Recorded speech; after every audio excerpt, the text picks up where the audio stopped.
It's Monday, March the 13th, 2017, and this is your Barbados Today Evening Update. I'm Emmanuel Joseph. Thanks for joining us.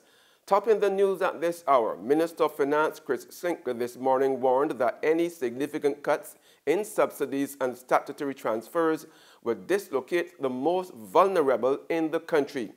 Leading off debate on the 2017 estimates of revenue and expenditure as he broke down the substantial annual spending on the various quasi-entities, Sinclair challenged the opposition to say which subsidies and transfers it would cut, considering that the bulk of this funding goes to the Transport Board and the Welfare Department.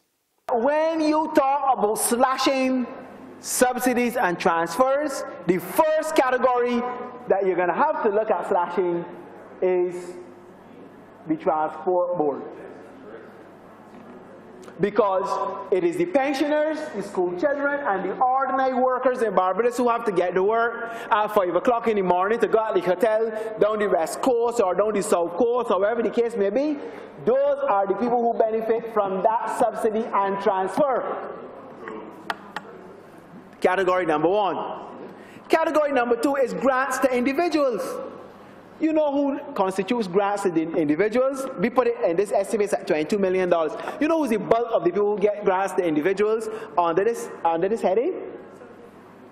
These are the subsidies that go to the Welfare Department to help the vulnerable, and the poor, and the indigent, and those in poverty.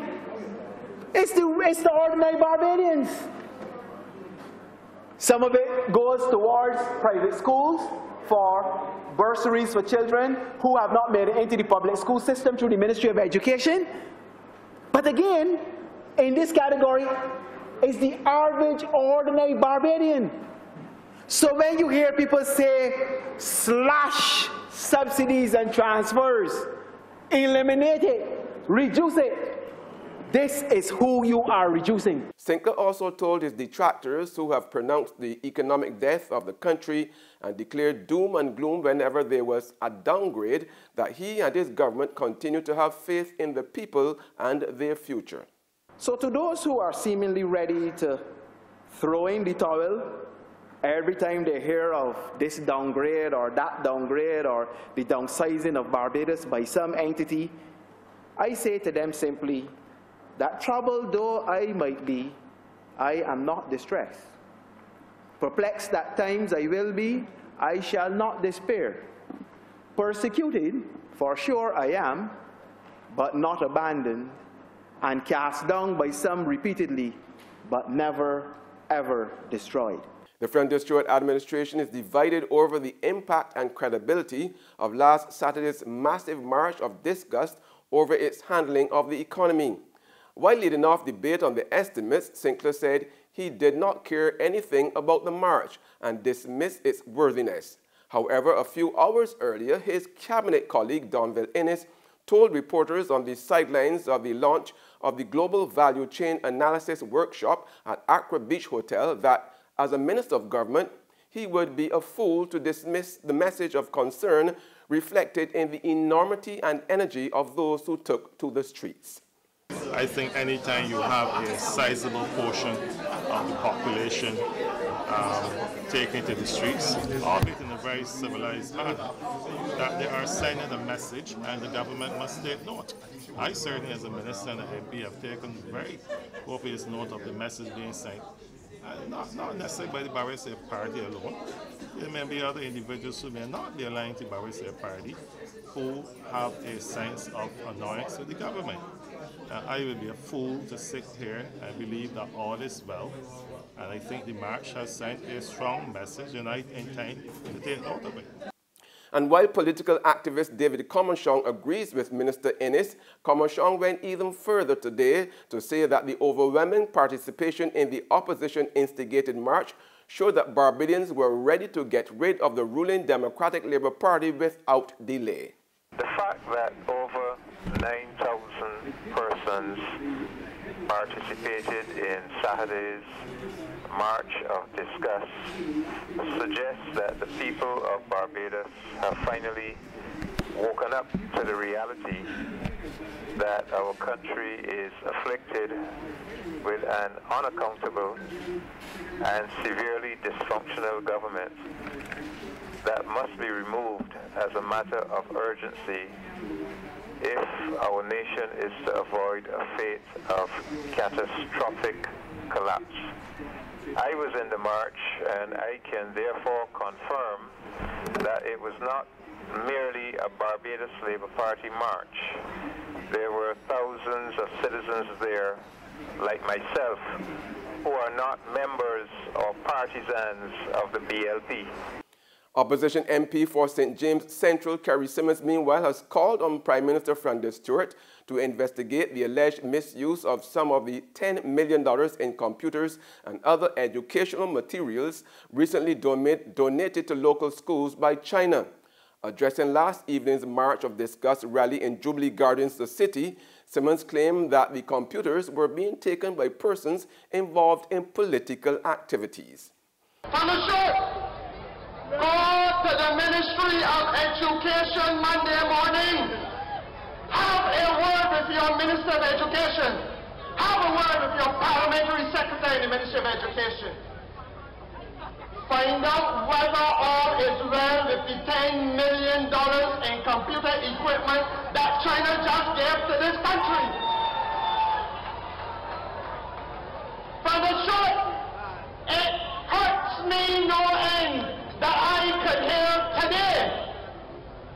today, when word reached me, that of that $10 million, some is already in the hands of people who have a different interest than the interest of the schools in Barbados. That equipment was given to us as a country by the People's Republic of China, state-to-state cooperation. It was never intended to be part of any partisan political largesse. Thunderstruck, speak to your people and find out the truth of these matters. Governor General Sir Elliot Belgrave today announced his intention to throw in the towel at the end of June this year after 5 years as head of state. The 85-year-old Governor General, who also acted as head of state on 4 different occasions between February 2008 and May 2012, said he was too old and tired and was looking forward to retirement and cruising the world. The former High Court judge, Chief Justice, Deputy Director of Public Prosecutions and Magistrate was speaking during a visit to centenarian Lena Carter of Haggett Hall, St. Michael. I love people. I like to see people happy, and to make people happy. But the job is very challenging, it's very stressful. And to do it properly, you have to pay close attention to it. And I think by paying attention to the centenarians and the children is one of the principal reasons why he was appointed to the high office. Major regard as a real honor. There's regional and international news after this short break. Get your paper, get your paper. Only $2.25, $2.20. Who? For what? That's the Bear Stare News. I don't read about that from Barbados today since last night. That can't only can't do. $2.20. Who? The Barbados Today, news you can trust.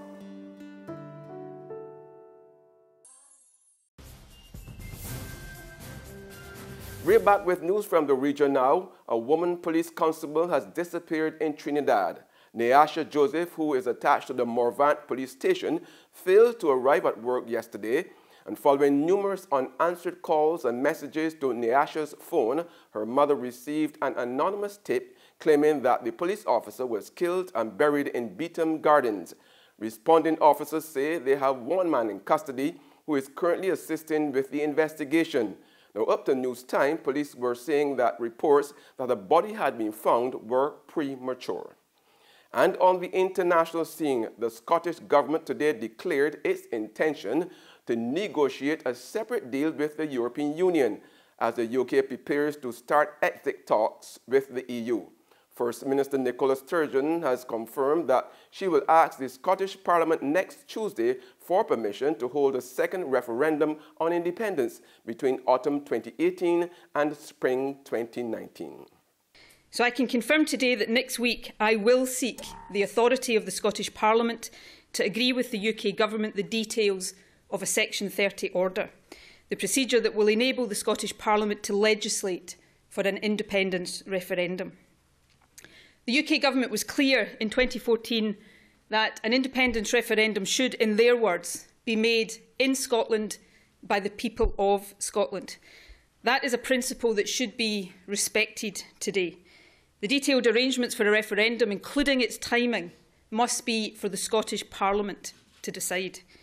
However, in my view, it is important that Scotland is able to exercise the right to choose our own future at a time when the options are clearer than they are now, but before it is too late to decide our own path. That's news, but for the very latest, visit our website at www.barbadostoday.bb. Also subscribe to our e-paper, email updates, and like us on Facebook. We are also on Izumi Media in bus terminals or screenplay at supermarkets and gas stations near you, as well as Channel 99 on Flow TV and Mix 96.9 FM. I'm Emmanuel Joseph. Have a fantastic evening.